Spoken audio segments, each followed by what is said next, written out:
சீமானால, விஜயால அவங்களுக்கெல்லாம் நீங்க வாக்குகளை இழக்க வேண்டி இருக்குமா?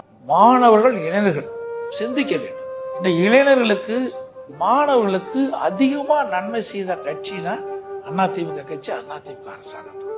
உதாரணத்துக்கு சொல்ல வேணும்னா, பள்ளியிலே படிக்கின்ற குழந்தைகளுக்கு விலையில்லா சைக்கிள், விலையில்லா மடிக்கணினி, அவர்களுக்கு சீருடைகள், புத்தகப்பை, புத்தகம் எல்லாம் கொடுத்து அடித்தட்டில் வாழ்கின்ற ஏழை குடும்பத்தில் மாணவ மாணவி கூட ஒரு நல்ல சிறந்த கல்வி கொடுக்கின்ற ஒரு அரசாங்கம் அதிமுக அரசு. ஒரே ஆண்டில் 11 அரசு மருத்துவக்கல்வி மருத்துவமனை.